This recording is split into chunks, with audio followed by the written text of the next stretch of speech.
Hi. Sorry, I was looking at a text message. These days, the text messages that come about campaign and about elections quite interesting. Have you seen the one that circulated today which said the New Patriotic Party is accusing Madame Charlotte Osei of actually changing the gender of the elephant on their logo, that they are used to a male elephant. This time is a female elephant. Have you seen that? That's quite interesting. It makes me happy when I see these things because it means that the politics is not getting to us and we are not going to tear each other apart. Hopefully things will be fine. On Sunday morning, there was an event, an incident around in front of, within the vicinity of the flag bearer of the New Patriotic Party, Nana Akufo-Addo. Somewhat settled right now, but you've also seen the letters from the American and British embassies almost similarly worded. We'll talk about that another time. We are taking some time as part of this political Good Evening Ghana to look at some of the institutions of government. So we have spent time with the Ghana Ports and Harbours Authorities. I hope you remember that program where we went to Takoradi and all of that. Tonight, we are bringing you a coverage of the time that we spent at the Tema oil refinery looking at how the oil refinery is working. We did that because the NDC had been announcing, including in Parliament, that for the first time the oil refinery is working. So we went there to ascertain this for ourselves. We spoke to Mr. Kwame Awuah Darko, who is the Managing Director of the Tema oil refinery. We also had a political conversation, and you should hear him on politics and economics. He says that the period of 2001 to 2009, when Ghana obtained the HIPIC initiative, was actually squandered by the NPP. He said that in defense of the infrastructure development of President Mahama. And he also recorded what looks like a strong statement for Mr. Mahama's campaign. He also used biblical quotations to indicate that the NDC, his party, will win the elections. After the break, we will show you the interview with Kwame Awuah Darko. It is now 15 minutes past the top of the hour. Tell your friend to tell his friend that you must watch this interview. Very engaging, very, very engaging. After the break.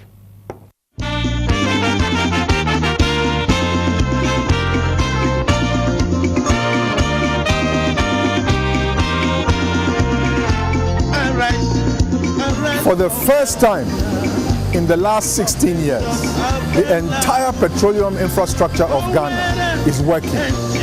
The Tema oil refinery is back, BOST is back, supporting the country with stocks. Our river barges are transferring petroleum upstream, upcountry.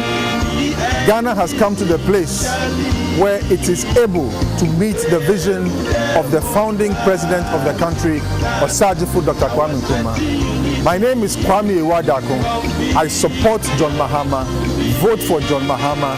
He is the safest pair of hands to steer the affairs of state for a bright future and for the destiny of the next generation of Ghanaians. Thank you.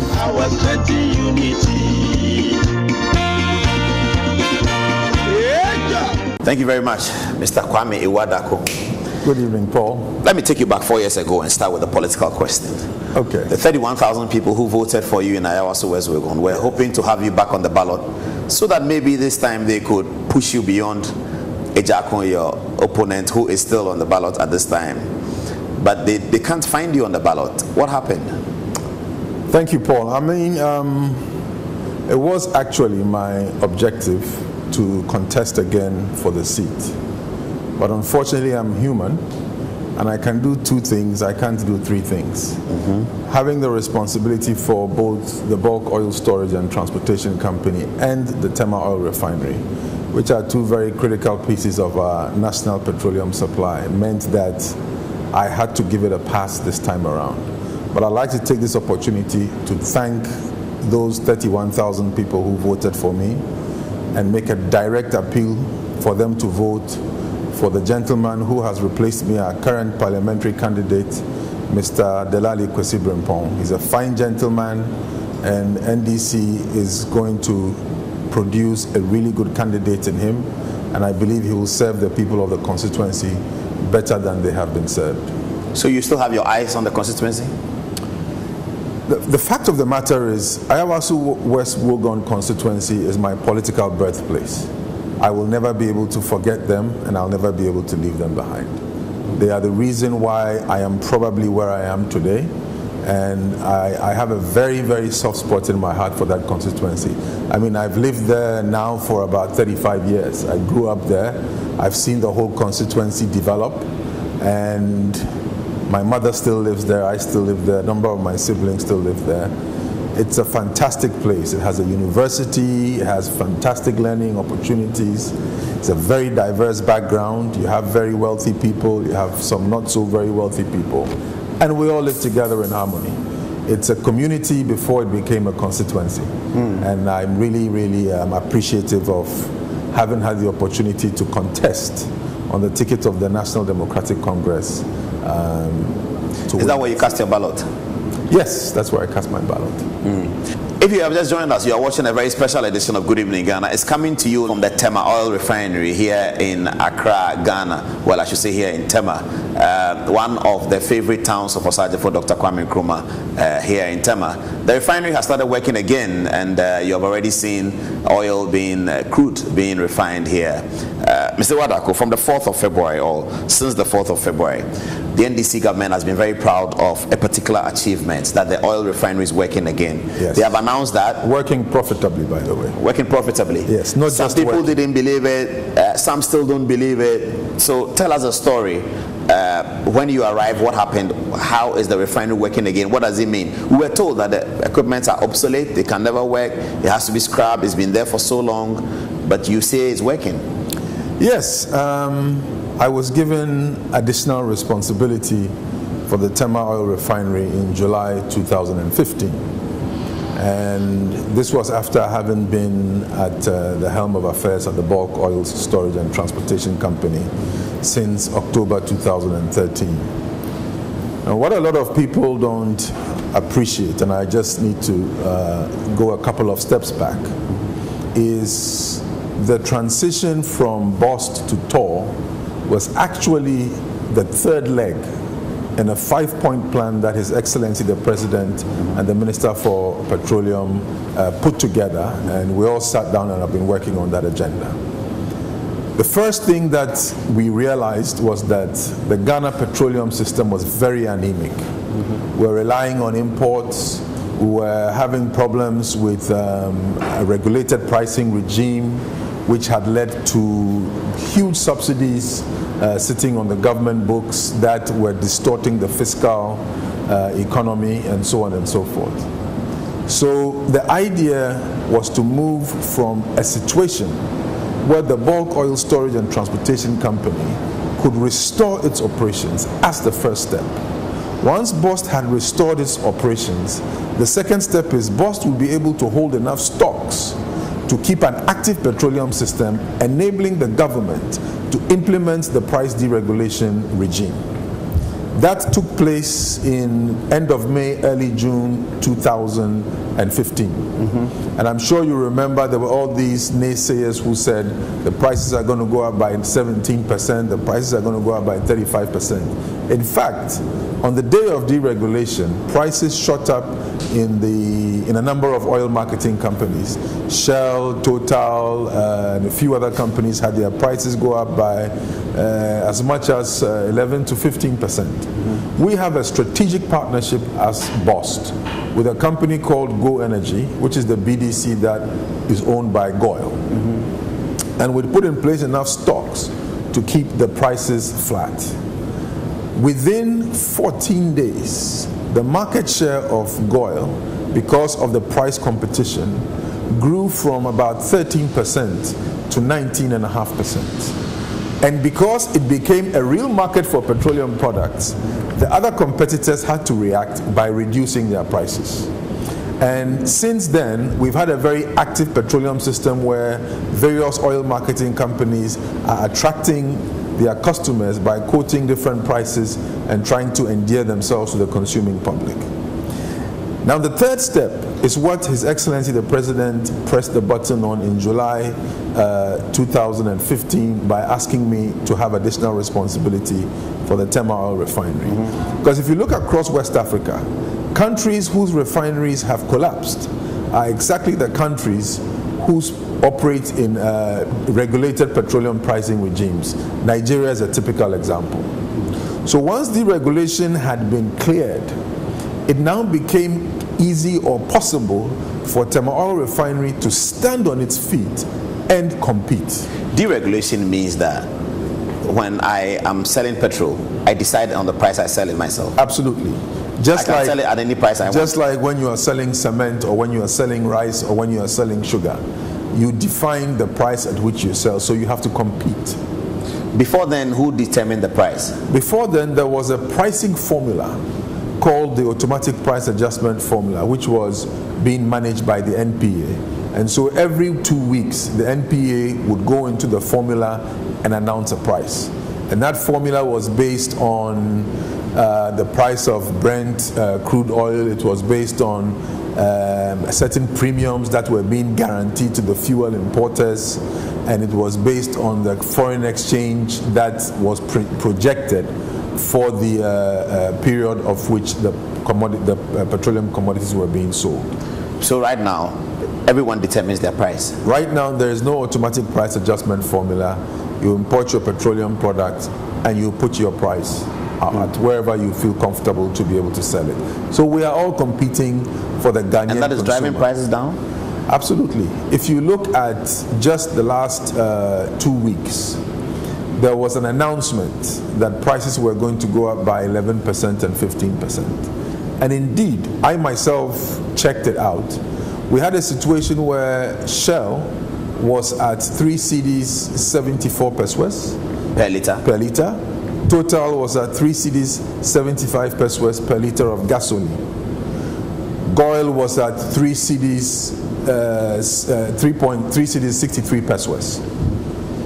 Within 3 days, and even I can confirm when I was driving here, both Total and Shell have dropped their prices down to 3 cedis 69 pesos and so on and so forth. Because you have to compete. You can't you're not relying anymore on a government setting a price. You now have to find a way to make money within market conditions. So the way in which you source your petroleum products, the way in which you negotiate for your pricing from your suppliers, the way in which you distribute it, making sure that you're minimizing losses along the distribution supply chain, have all become very important. And also, what has become very important is the quality of the fuels. Now, any taxi driver you talk to, and you know taxi drivers buy from Goil. They buy from Goil because the gasoline that Goil sells, which is made in Ghana, very proudly made by the Tema oil refinery, is heavier and therefore lasts longer. I see. So all that is deregulation and the kinds of things that occurred at BOST in terms of guaranteeing stock. Yes, but I talked about a 5-point plan. Yes. The third step was, now you've deregulated, it allows a refinery to look at operating in a market competitively, because there are no subsidies. You're not going to go back to the government for forex losses or under recoveries. It's a situation where you have to plan, you have to produce, and you have to be competitive. But when you arrive, were the machines working there? What do you call those machines? Well, the Tema oil refinery is a complex refinery, so we have two main processes that are actually working today.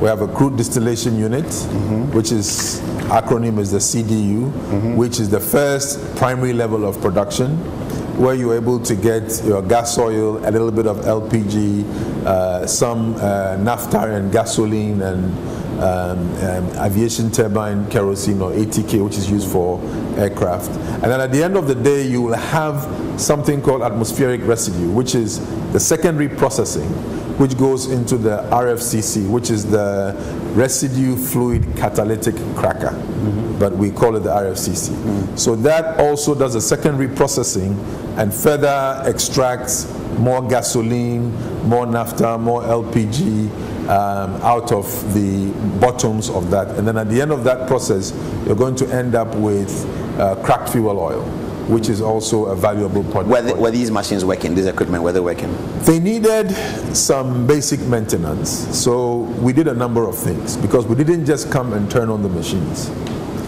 All the machines and everything you see there is driven by people. And one of the philosophies I've had in my management and even in my politics is you need to focus on the people, because if you solve the people problems, you've solved about 80% of the problems. The remaining 20, the people will solve it themselves for you. So we broke the entire organization up into a number of syndicates. We stripped the business model apart, and we asked ourselves, what have we done wrong and what can we do better? And the first thing we recognize is that Tema Oil Refinery is not just a refinery. There are a number of additional business units in.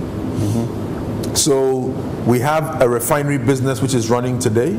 We have a storage business which is also running, where we have a big terminal. TOR has more storage tanks that the entire boss put together. So the terminal business in TOR is quite large. That's a storage? Yes. Okay. And then we have a transmission business where we move petroleum products into the country within the refinery and also across the country by our alliance with BOST. And then we also have a fuel trading business. Now, that was a very fundamental restructuring of the mindset in the organization. Because all of a sudden, the refinery team sat down and says, we have a business to run. We've got to be able to convert or process crude oil into refined products profitably. The storage or the terminal part of the business recognized that we have a business to run. We're receiving petroleum products from the refinery. We are receiving petroleum products from third-party customers, and we've got to handle their products and deliver their products to them on quality, on spec, on time. That's another source of revenue for the company. The government has recently given Tema Oil Refinery a concession, a 15-year concession on the offshore mooring facilities, which is comprising of a CBM, a count buoy mooring system, and an SPM, a single point mooring system, which is basically the petroleum receiving facilities for the country. That's another business that TOR is engaged in, and that's also quite a lucrative business. So we had all of these businesses, and then we layered over it, because once you have infrastructure, you can trade. So we layered over it in partnership with BOST, the trading aspect of the business. Now, because BOST had established itself in the market, both on the importation of refined products and also on the sale and, the supply of petroleum products to the Ghana market, as well as holding a strategic storage for the country, we came to an agreement between BOST and TOR, where BOST now supplies crude oil to Tema Oil Refinery. The refinery business in Tema Oil Refinery refines it and charges a tolling fee. So, for example, to date, I'd say about 5.5 million barrels of crude have been refined, and TOR earns $5.5 a barrel, and so TOR's income today is in the region of $27 million, without taking any commercial risk on the exposure. $1 million per what? $5.5 million a barrel. We've processed 5 million barrels, and therefore TOR has earned in excess of $27 million. Did you invest any money to get the equipment working again? Yes, we did, but we didn't invest large sums of money. We got the maintenance team in Tema Oil Refinery to sit around the table and decide what needed to be done. The major challenges the refinery actually has to do with our boilers. And on the RFCC, some of the equipment which had been installed since inception hadn't been changed and hadn't gone through a critical maintenance program. But effectively, we achieved this without any foreign expertise. It was all homegrown Tema Oil Refinery engineers who put it together. And I remember all local-based engineers. Local, TOR-grown, homegrown, trained, developed. TOR staff engineers. TOR staff engineers, KNUST engineers, and so on and so forth. Ghanaian, born and bred, raised, trained. And they were able to do it? And even more. I see. Yeah. Later tonight in this interview, Mr. Awuah Darko will be taking political questions. We'll be asking him about the economic comparison between the 8 years of President Kufuor and the 8 years, the NDC period, especially the President Mahama period. We'll also talk to him about the infrastructure that the NDC is using as a punchline for their campaign, what he thinks about it. And we'll find out from him whether he thinks President Mahama will be re-elected. So that's the politics that's coming up in a minute as part of this interview.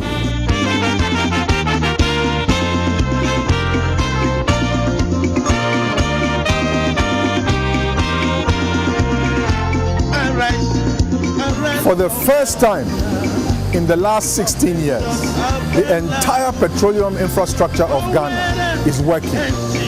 The Tema Oil Refinery is back. Bust is back, supporting the country with stocks. Our river barges are transferring petroleum upstream, upcountry. Ghana has come to the place where it is able to meet the vision of the founding president of the country, Osagyefo Dr. Kwame Nkrumah. My name is Kwame Awuah Darko. I support John Mahama. Vote for John Mahama. He is the safest pair of hands to steer the affairs of state for a bright future and for the destiny of the next generation of Ghanaians. Thank you.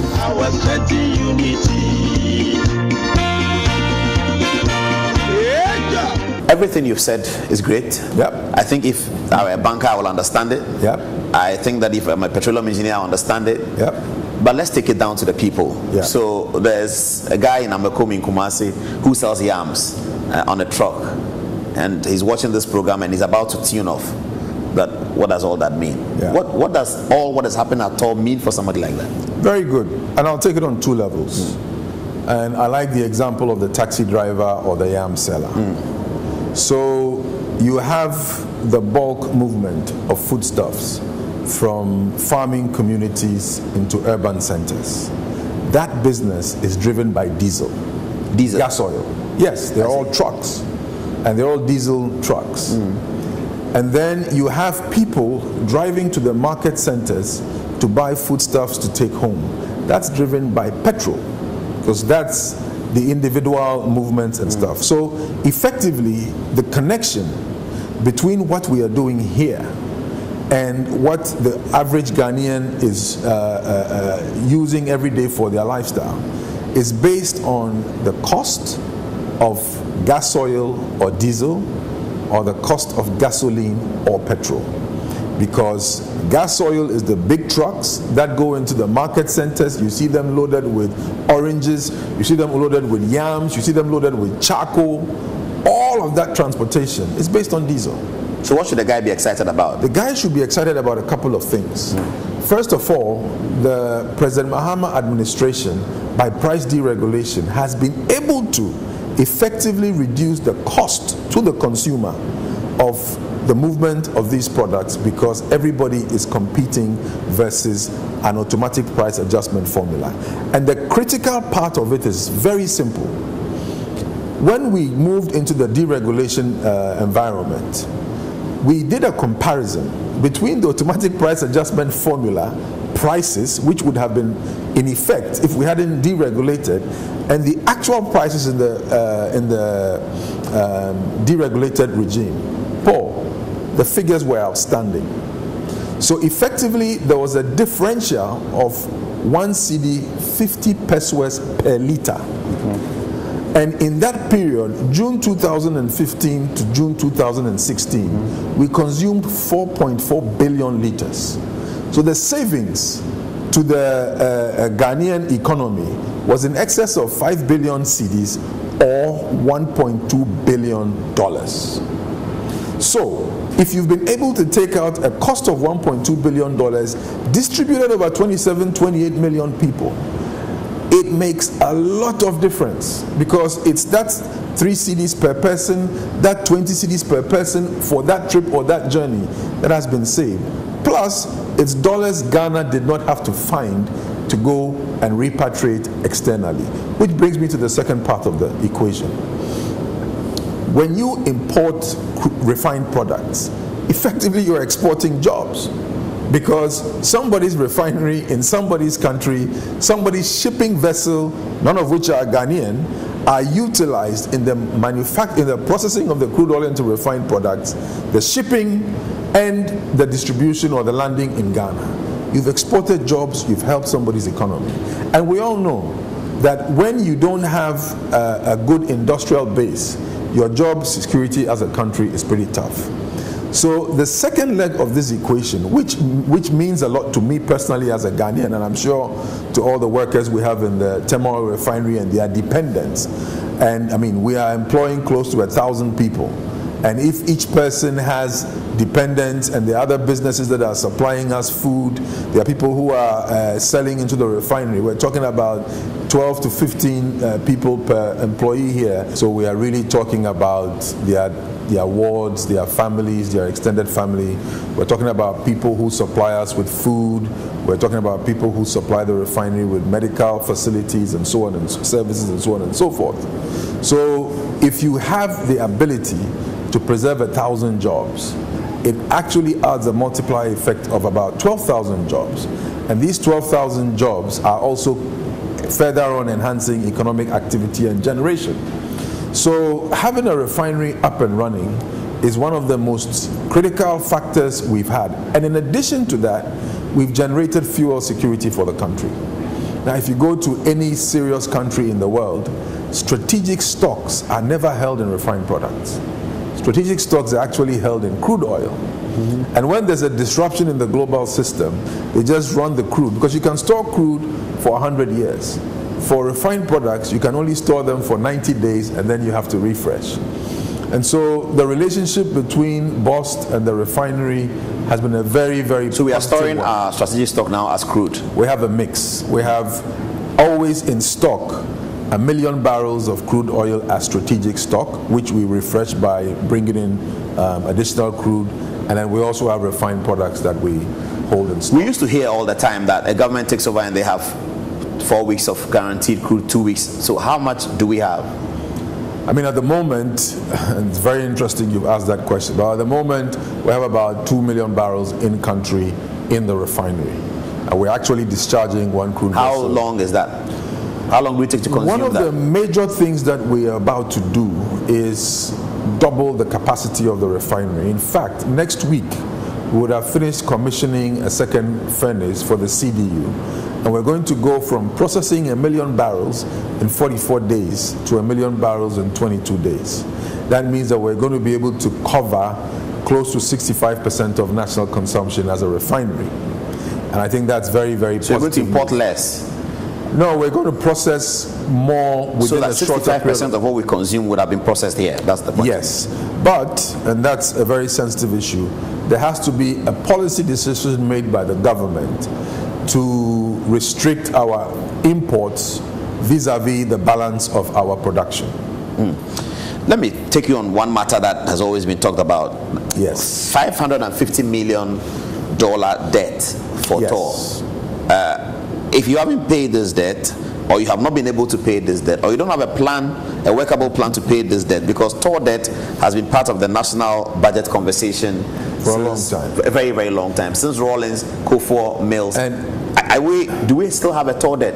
We still have a TOR debt. And again, this is why I think His Excellency President Mahama has been extremely courageous. When you have subsidies in your petroleum pricing sector, you are always going to be accumulating debt, because people are not going to be able to sell petroleum products at the market prices, and the government has to find a way to subsidize it. So the major step of price deregulation has drawn a line under subsidies and under TOR debt recovery. However, there's a legacy debt. And that legacy debt we've been successful in renegotiating into a 10-year bond, $261 million worth of, with 4 banks, led by EcoBank, Access Bank, GT Bank, and UT Bank. So that's half of the debt restructured. We're in talks with 3 other parties, and we're going to use the first model to mirror onto the second model. Now, I have to give a special credit here to the Petroleum Minister and the Finance Minister, who helped put this structure together. I believe you are aware there was an act that was passed by the Parliament called the Energy Services Levies Act, which is to take out all the legacy debt that has been accumulated in both the petroleum. So over the next 10 years, we'll continue to pay the TOR debt. You said 10-year bond. That's the maximum, because TOR is going to make enough money out of its own operating cash flow to reduce the time frame within which that money needs to be paid. And we have an accelerated payment clause in the bond. The MPP spent quite a bit of time on their manifesto to talk about the energy sector, and they are not particularly happy with a lot of things going on here. They say, for instance, and you had been accused of that even before the MPP came in, that you, Kwame Awuah Darko, have squeezed out the private sector of the petroleum sector, the private sector was quite sufficiently lucrative. They employed a lot of people. The BDC today is not as much as we did. Not as much as the. But why do you squeeze out the private sector? Well, the truth of the matter is, I am a private sector. You don't like the BDCs? Paul, I'm a private sector person. That is my background.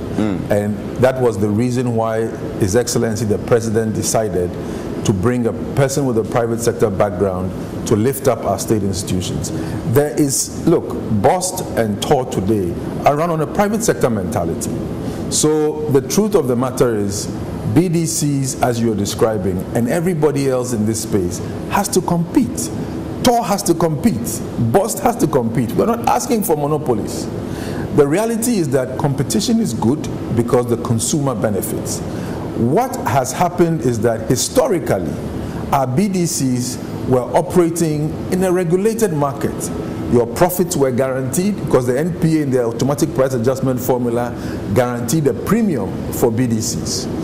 Your forex losses were guaranteed, which is unheard of anywhere in the world, because I have friends who are in the private sector in Ghana who are importing rice and sugar. Nobody guarantees the foreign exchange for them. If the foreign exchange moves against them, they absolutely have to find a way to recover. So the BDC system that was being run wasn't engendering high level of competitiveness in the industry. The only thing that they had to compete for was market share. Because at the end of the day... But you have collapsed them now. Where are they? You've collapsed them. They are not collapsed. We have a number of very active BDCs. In fact, BOST today is not doing more than 25% of the supplies of petroleum products in the country. And we are doing that at the same time holding a strategic stock, which gives the country comfort and a buffer. So we have so much stock, we are able to export our products to Niger, to Mali, to Burkina Faso, to Nigeria, to Benin, to Ivory Coast. So we are not utilizing our stock position to affect the local market, because we have the infrastructure to export these products as well. So it gives us a good turnover, and it allows us to diversify our risk from a single country like Ghana. So for us, it's about competition. And look, what is the difference between a state-owned enterprise and a private sector company? Because both are enterprises. Both have shareholders who expect a decent return on their investment. The people of Ghana have invested in Tema oil refinery. They deserve a decent return on their investment. They don't want to be paying TOR debt recovery levy in perpetuity. They also, at some point in time, want TOR to come and say, this is a dividend check, we've supplied, we've produced, we've processed, and we've made a profit for the people of Ghana. When Osajifo, Dr. Kwame Nkrumah, was envisaging and building the Tema oil refinery, he had no sense of making losses. He had two issues in mind. One was fuel security for the country, and two was to build a petrochemical hub in West Africa to create jobs for the people of Ghana. And Paul, today this is where we are. TOR is back in production. As I said, when we started on the 4th of February, the plan was to do 3 million barrels because the refinery hadn't been run for a while and wanted to know what weaknesses existed in the setup so we could plan for our turnaround maintenance. We wanted to do between 1 and 3 million. We were able to process 3 million. We noticed some weaknesses. We shut down for about a month and a half or so. We are back up on stream, and we are processing now 1 million barrels every 22 days from next week. The best news that I have, Paul, is that on the 22nd of November, TOR is going to take delivery of its first parcel of indigenous crude. We've bought 1 million barrels, well, BOST has bought 1 million barrels of 10 crude from the second FPSO at Mills. It's going to come in here, and we are going to refine products, and we are going to sell to the Ghanaian market. Now, why this is very exciting is because this is the vision of the founding father of the country. And if you read the speech Kwame Nkrumah delivered, he was so visionary. He was able to say that, and one day... But he didn't know that we'll have oil. He said, and one day, when Ghana has its own crude oil, it will be brought to this refinery and it will be refined here. Oh, he said that? He did say that in his inauguration speech. And that is going to happen this November. I see. After a long time, though. after a long time. But that is what vision is about. And what I always keep telling people is that visionaries have one major challenge. But let me get it clear. I need to make this point, Paul. Visionaries have one major challenge. They live in tomorrow. So they think ahead for people, and unfortunately for them, most of us live in today. And this is where we let our visionary leaders down, and we're not able to stay the course with them, and our development as a country has been cut back. And I think for a long time now, we also have a very visionary president, His Excellency President Mahama, who has made massive infrastructure investments for the future of this country, because he's looking at tomorrow. We'll talk about infrastructure, because some people say that if people are poor, infrastructure means nothing to them. We'll come to that. So the point, the achievements that you talked about is that Tor is buying crude oil from the 10 fields in Ghana. Correct. And refine it in Ghana. So they are not going to export it and then we go and buy refined products. Yes. We are starting that on the 22nd of November, you said? Yes. We have in 2016. 2016. Okay. It's actually in the MPP manifesto, but unfortunately for them, we've already achieved it. Oh, it's in their manifesto? It's in their manifesto to process indigenous crude, but His Excellency President Mahama is already doing that. All what you are saying is well and good. And you talk about the MPP manifesto. The MPP has been alleging corruption against the Mahama government in general. But with the petroleum sector, they have alleged that the things you're doing are at very high cost. The restructuring of BOST, the trucks that take the crude, there's partisan interest in it, and there's a lot of corruption around the things that you're doing. I mean, it makes no sense to say that. But first of all, when you are competing, you can't have corruption. It's impossible. I mean, if you have to buy, process, and sell and make a profit to be able to pay back, where is there going to be any corruption? It doesn't exist. You know, Paul, it's easy to sit back and say somebody is alleged corruption, but in the petroleum sector today, as we have in Ghana, I can tell you with what I have seen before I came in, what I see and I know now, we have probably one of the cleanest and the most efficient petroleum systems in West Africa. In fact, I just came back from Abuja today.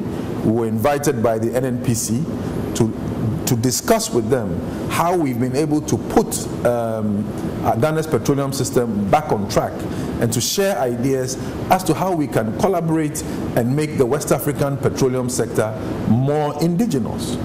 So if we were doing things that were not professional, if we were doing things that were improper, there is absolutely no way we would have been able to sustain our process. I mean, you know, we started petroleum imports as BOST without the traditional going to the bank to borrow money to establish letters of credit.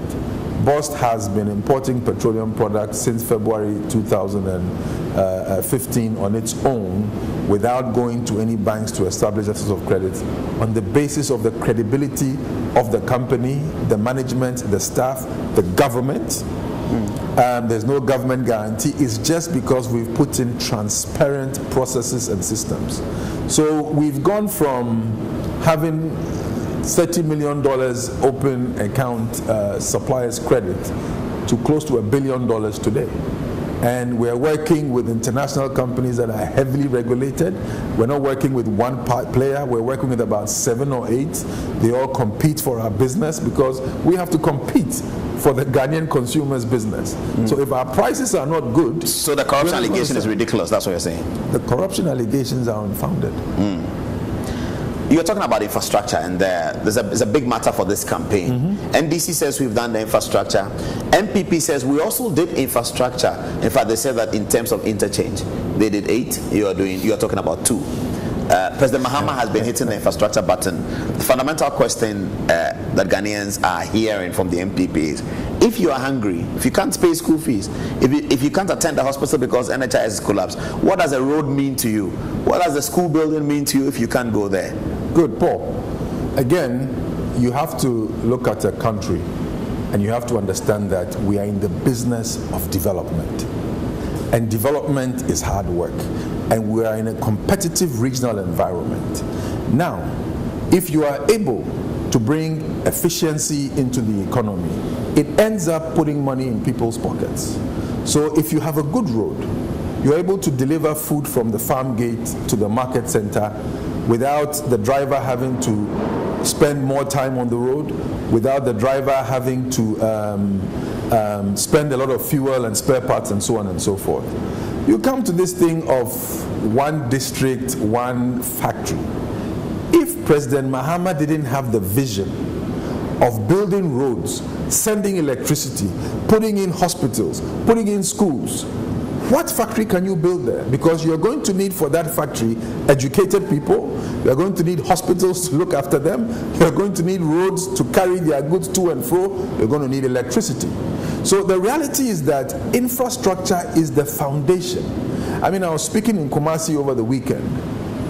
Why do people go abroad? Because of infrastructure. I mean, we actually know some people go abroad, to take care of their health because of the infrastructure over there. But it's not everybody who can go outside of the country. So we believe as a government that we need to bring infrastructure to the people of Ghana at their doorsteps, not 2,000 miles away where the average Ghanaian can't afford it. The NDC is a mass party. We think of the people, we work for the people, we serve the people. And we will continue to do so, utilizing infrastructure as a tool for accelerated development, and we'll continue to do so by bringing the people of Ghana together, mobilizing our hearts and our minds on the path of development, not on the path of divisiveness. Here's the catch though. The MPP say that they also did infrastructure and they put money in the people's pocket. They obtained a HIPIC forgiveness and they put money in the people's pocket. You are doing infrastructure, they are accusing you that you're not putting money in the people's pocket in spite of all the loans. Paul, you've asked a very good question. And I've studied this at great length because I actually came into politics to make a difference. The economic miracle of the 8 years of NPP could not sustain itself. That means it was an inflated one. And I'll give you an example. HIPIC brought in a lot of money into the country because we didn't have to spend money servicing debts. The HIPIC money that came into the country was treated in with one fundamental mistake. The money was not invested into infrastructure or into the productive side of the economy. The money was invested in the consumption side of the economy. So there was a false wealth that was created. And I'll explain it to you. You had a situation where the economy was moved from 11 billion to 40 billion. But it was done without any factories. It was done without any agricultural base. It was done based on imports. So what happened was there was a lot of money in the system. Credit was loose and cheap.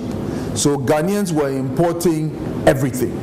So you could get a loan to buy a fridge, you could get a loan to buy a deep freezer, and it gave people a false sense of prosperity.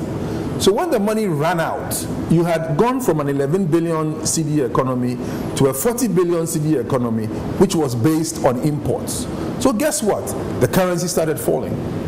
And one of the things that a lot of voters, one of the mistakes a lot of voters make is that the decisions of a political party necessarily happen after a certain period of time. So a decision that was made in 2000, you would start seeing the effects of that decision in 2007, 2008. Because if even 20 billion of that 30 billion addition to the economy had been put into roads, had been put into factories. But they did 8 interchanges. Accra Kumasi Road. Paul, they didn't finish them. But 8 interchanges. They did not finish them. And they say they did HIPIC schools, the schools that they wrote, HIPIC schools. Those were not new schools. Cocoa production rose up to 1 million tons. Cocoa production is up till today.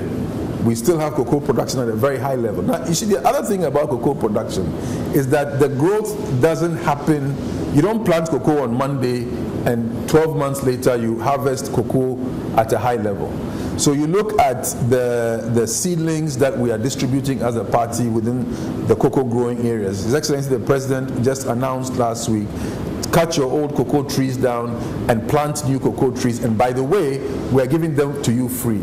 It's going to take 3 years for those cocoa trees to start bearing fruit, the new ones. And it's only after 5 years that they'll start optimizing. So somebody will come into power 5 years from now and try to take credit for something that President Mahama did. So you think NPP blew the HIPC opportunity? They blew it because on bad policies. On bad policies, because it was a false economy. Now, if it's a real economy, it will sustain itself. That's the difference. Because you can't fool the market. If the incomes that people were earning were real, based on production, not based on imports, because anytime you import, you export jobs. So the minute you now have a big job problem is because from 2000 to 2008, we're not able to use the revenues that accrue to the country in the form of HIPC on creating jobs. Okay, but they handed over to you a lighted country and the Bui Dam. And we are just coming from a very devastating Dumso situation. We don't even know whether we're actually out. Well, I think Dumso is over. The president said he'll fix it. He has fixed it. But the Bui Dam, and I'm going to be very blunt here, I'm sorry, but the NDC has not been honest to Ghanaians about the impact of the Bui Dam. And it's very simple.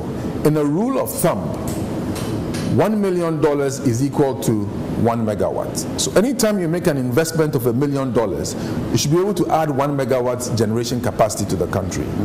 Bui Dam cost us $600 million. It has an installed capacity of about 290 to 300 megawatts, but available capacity is less than 100 megawatts. So that single policy cost the country, you and I, taxpayers' money, $600 million, and it only gives us 90 megawatts because the engineering was bad. The reservoir behind the Bui Dam, which is the water that is able to accumulate, is a very small reservoir. Unlike Akosombo, which stretches from Akosombo, which is the southern part of the country, all the way up to Burkina Faso, which is a very large reservoir. Bui is a really small reservoir, which means that you can only run it for peaking periods, which is in the evening, and you can only generate 90 megawatts. Now you imagine that $600 million had been used to invest into thermal plants. We would have 600 megawatts. There would be no need for emergency power today. So an opportunity that we had between 2000 and 2008 was squandered. And poor President Mahama, being the gentleman that he is, says, I will take responsibility for it. The reality that Ghanaians need to know is the seeds of this current power crisis is the result of wrong investment and underinvestment into the power sector between 2000 and 2008. But it's okay, we fixed it. And we will continue to improve the country for the benefit of the people of Ghana. This is Good Evening Ghana. I'll be back after the break. You have been listening to Kwame Awuah Darko, MD of Tor, MD of Bost.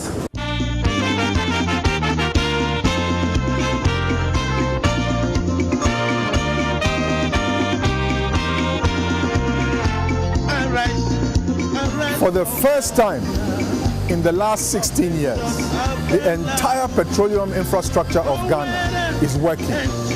The Tema oil refinery is back, Bost is back, supporting the country with stocks.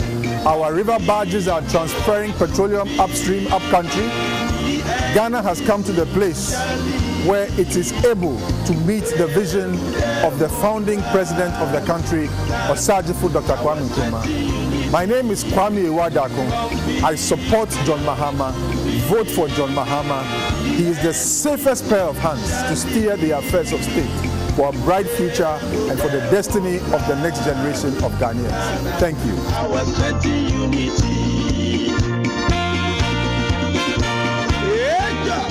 Thank you very much. And we have changed location just to give you a feel of the vision of the Osagyefo Dr. Kwame Nkrumah. So tell us, where are we?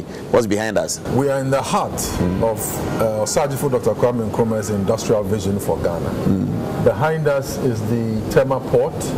On the right to me is the Volta Aluminium Company, Valco. You have the steel smelters further down. And this is the Tema oil refinery. Amazing. It's a beautiful shot in the night. I see the lights are on, sort of. Yeah. Okay. So I was going to remind you that maybe Dumso is not over, but I think the lights are on. So the car power ship is in the background working. Oh, the car power. Producing 225 megawatts for the Republic of Ghana. What feeling do you get from the staff? And I'm asking this based on this your concept of a private sector attitude in a public sector company. What feeling do you get from the 1,000 staff that work here? Okay, I think the 1,000 staff that work here are the greatest asset of this company. But it took some work to turn them into an asset. And there's a parallel that I'll explain here. I mean, when we came here, the company couldn't pay salaries. We were behind on statutory payments. We hadn't paid SNIT. We couldn't afford electricity. I mean, there were days when our power was cut off by ECG because TOR couldn't afford to pay the electricity bills. So I got my unions together and I got my workers together. And I asked them to do a very difficult thing. And I said, we're in a hole. And we're not going to come out of the hole by one person's effort. It's not showmanship or blowmanship. It's a team effort. And what I'm going to ask you to do is to defer or give up a minimum of 1 month's salary so that the company can use that cash flow to help itself stand up. Some workers gave a month, some workers gave 6 weeks. And Paul, this is a very important Christian principle.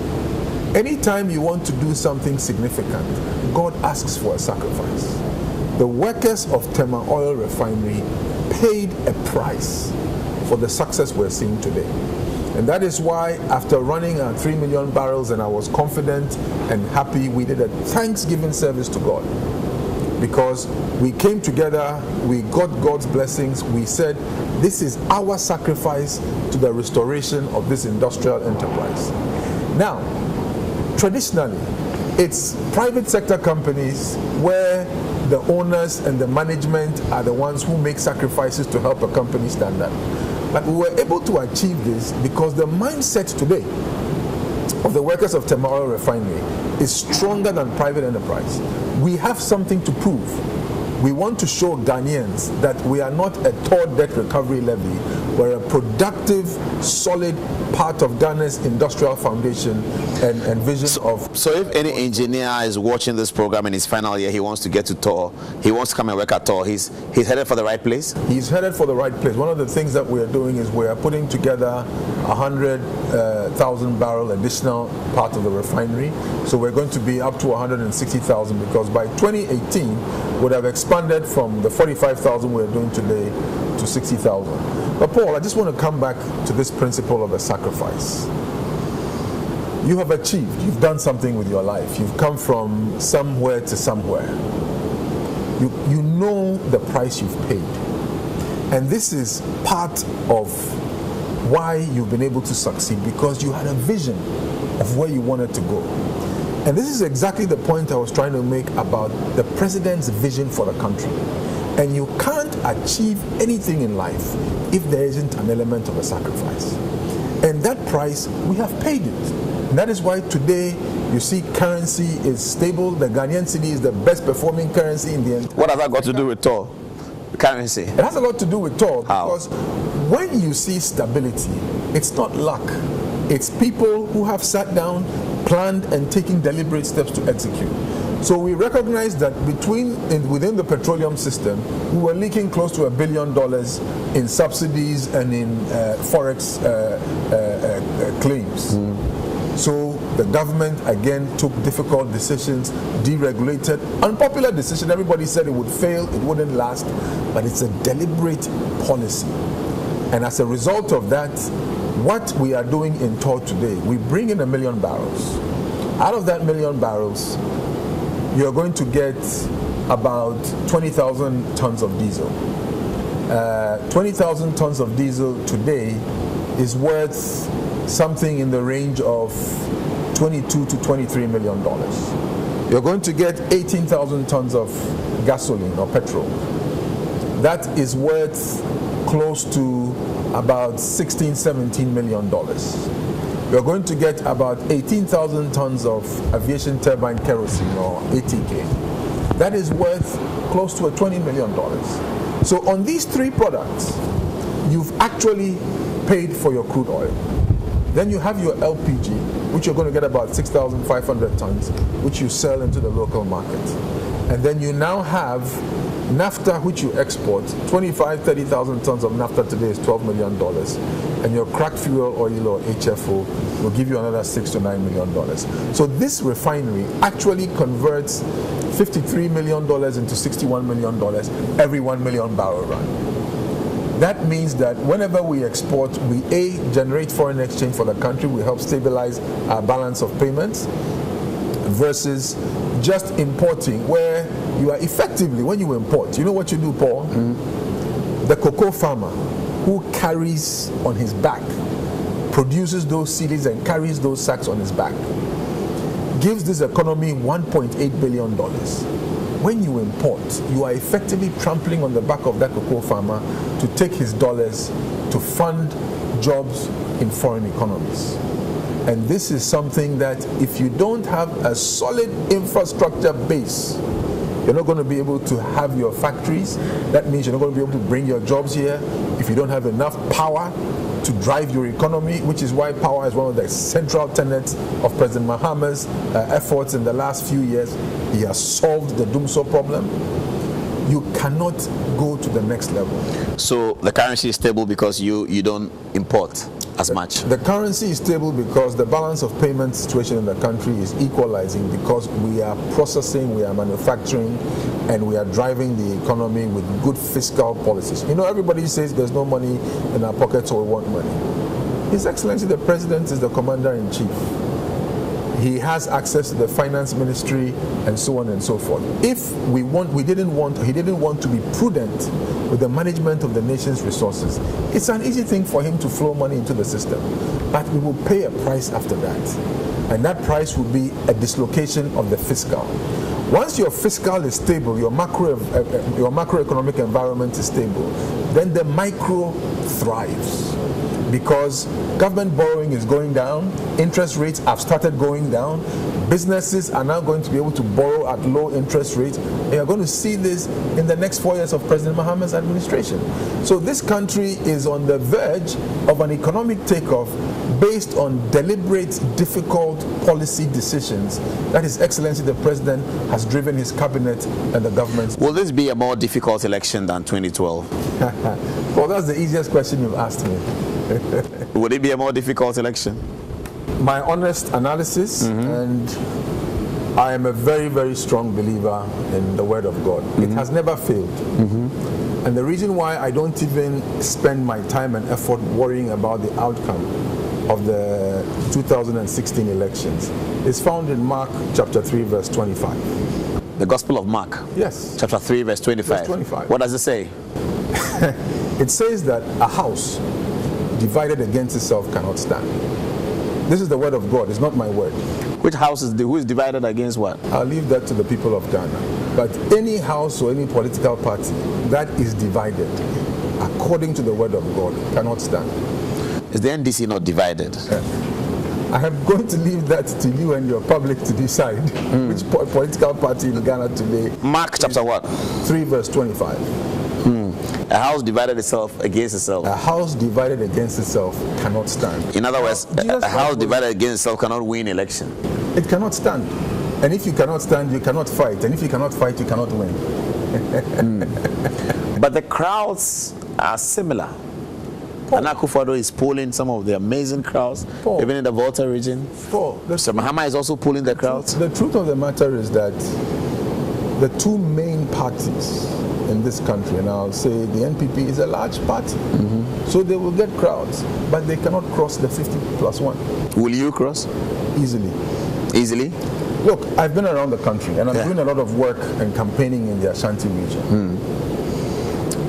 The feedback I'm getting from the ordinary people of Ghana is that the message of His Excellency the President has gotten through. Yes, we've had some difficulties, but we all had to sacrifice for a better future. And they can see it. They can see their schools, they can see their hospitals, they can see that the time it takes for them to move to and fro has been cut down. Now, all of this infrastructure creates jobs. Look at the hospital, for example, in Legon, that is about to be commissioned.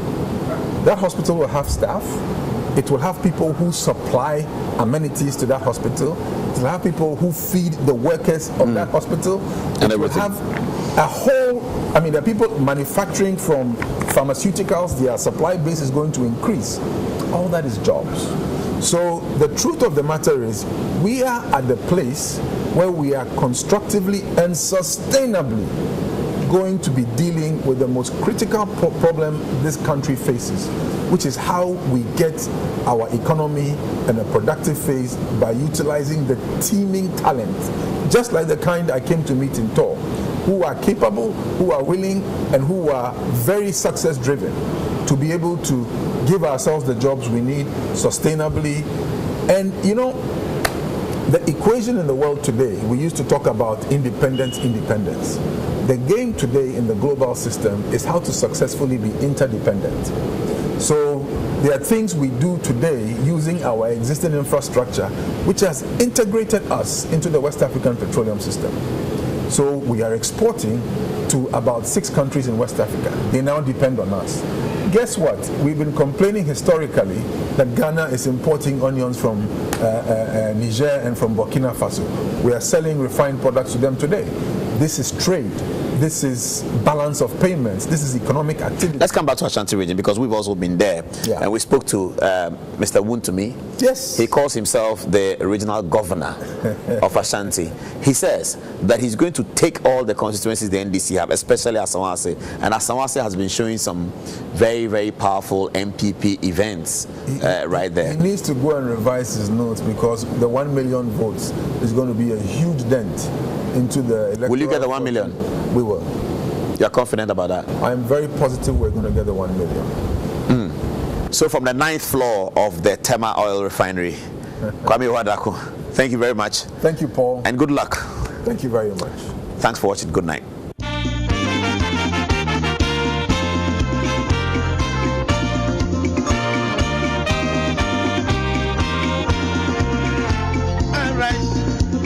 For the first time in the last 16 years, the entire petroleum infrastructure of Ghana is working. The Tema oil refinery is back, BOST is back, supporting the country with stocks. Our river barges are transferring petroleum upstream, upcountry. Ghana has come to the place where it is able to meet the vision of the founding president of the country, Osagyefo Dr. Kwame Nkrumah. My name is Kwame Awuah Darko. I support John Mahama. Vote for John Mahama. He is the safest pair of hands to steer the affairs of state for a bright future and for the destiny of the next generation of Ghanaians. Thank you.